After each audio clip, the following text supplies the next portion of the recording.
เกิดอย่างขึ้นน้องธิดาลาวก่อนรูปภาพแม่ฮันนี่บวางพากันไปขอพรกับปูพญานาคน่าจะอยู่จังหวัดหนองคายก่อนปล่อยเพลงออกมาให้ทุกคนได้ซื่นชมกัน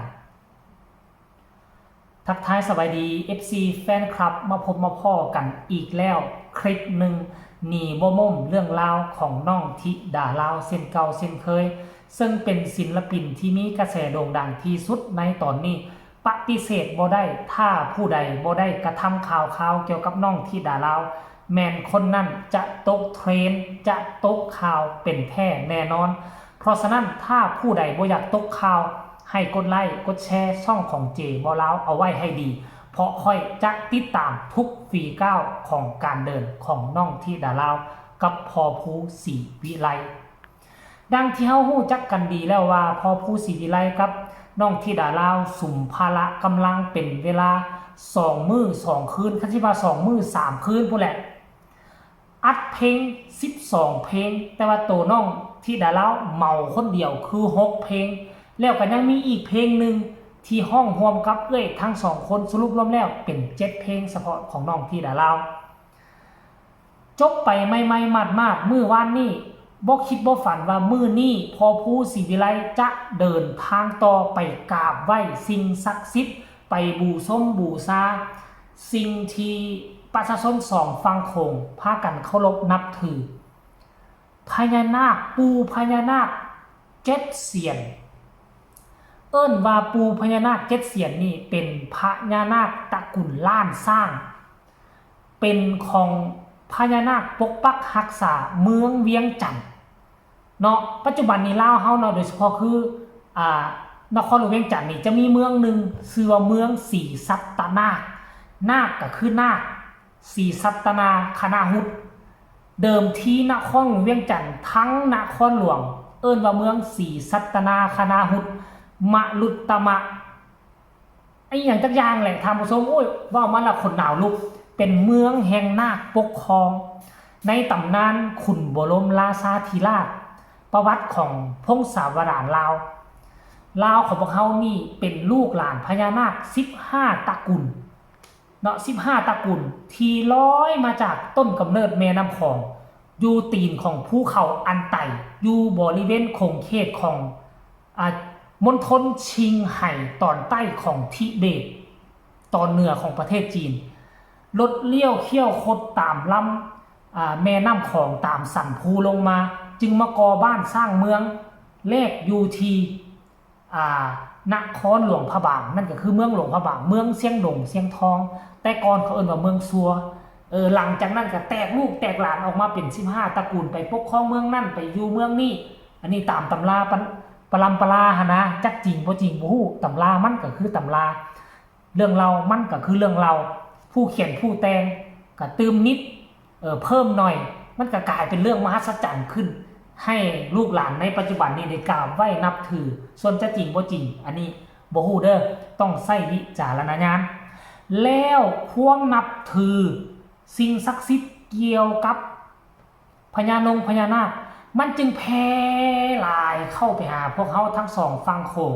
โดยเฉพาะคนที่เชื่อถือศาสนาพุทธศาสนาพุทธกำเนิดอยู่ทั้งอินเดียแต่ปัจจุบันนี้อินเดีย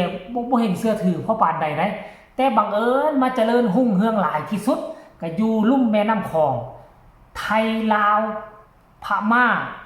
กัมพูชาเวียดนามจะอยู่ 4-5 ประเทศเฮานี่แหละแต่ว่ารุ่งเรืองเหลื่อมที่สุดก็น่าจะเป็นไทยและก็ลาว2ประเทศอ้ายน้องของพวกเขายังนับถืออย่างเคร่งครัดอยู่ท่านผู้ชม FC แฟนคลับเนาะอยากให้ทุกคนไปเบิ่งคลิปนี้วินาทีน้องธิดาลาวกอดหรือว่าอุ้มรูปของแม่ฮันนี่บูชาองค์พญานาคอยู่แคมป์ของอยู่ที่หนองคายให้ทุกคนไปชมแล้วจึงมาพ้อกันในช่วงต่อไปพนมมือด้วยสิอธิษฐานมาด้วย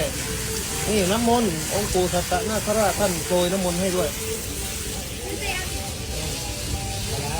เอาเนี่ยกูมูหลาย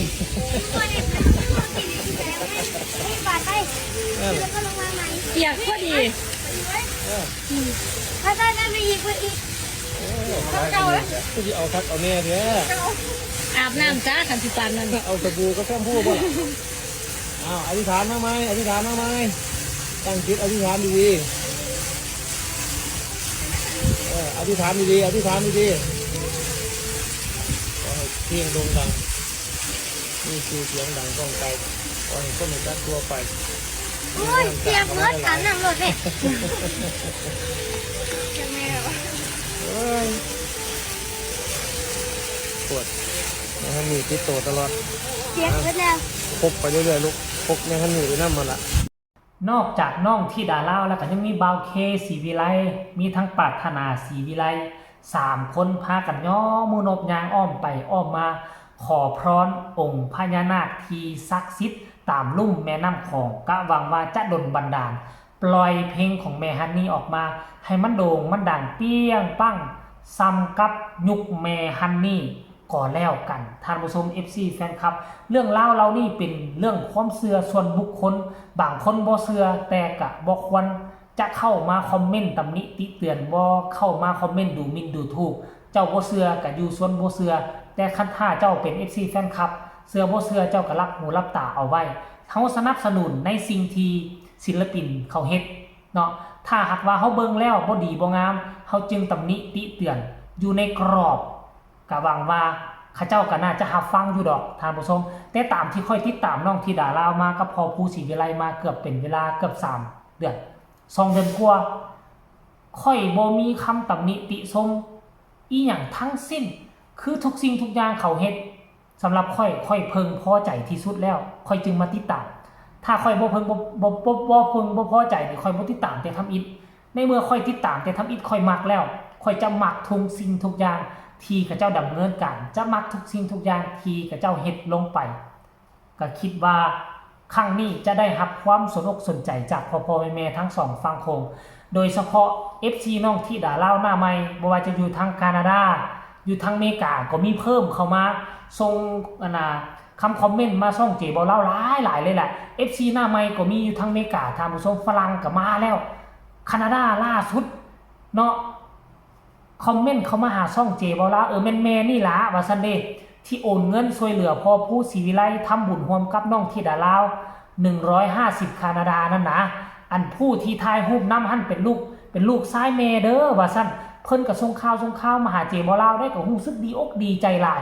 เนาะทุกคนมาตอบคอมเมนต์บางคนก็อาจจะเครียดจะข่มให้เจบอลาวบ่เห็นไปตอบคอมเมนต์เลยบางครั้งเจบอลาวก็พิมพ์บ่ทันก็กดโป้ไปให้กดใจขึ้นไปให้นั่นก็คือเจบ่ลาวได้รับได้ฮู้ได้อ่านหมดทุกคอมเมนต์แล้วเด้อท่านผู้ชมเนาะก็จะซื้อน้อยใจก็ให้ทุกคนส่งมาหากันใหม่พิมพ์มาหากันใหม่คันท่านก็สิตอบคันบ่ทันก็จะกดใจกลับขึ้นไปให้คือเก่าหั่นละท่านผู้ชมฮักแพงกันเหมือนเดิมเป้าหมายเดียวคือส่งเสริมสนับสนุนน้องธิดาลาวไปถึงฟังฝันเอาคลิปนี้ก็น่าจะฝากฟังกันเอาไว้ซ้ำนี้ก็แล้วกันฝากทุกคนกดไลค์กดแชร์กดติดตามให้แน่เพื่อจะบ่พลาดในคลิปต่อไปที่สำคัญอย่ากดข้ามโฆษณาพบกันใหม่ในคลิปหน้าสำหรับคลิปนี้สบายดี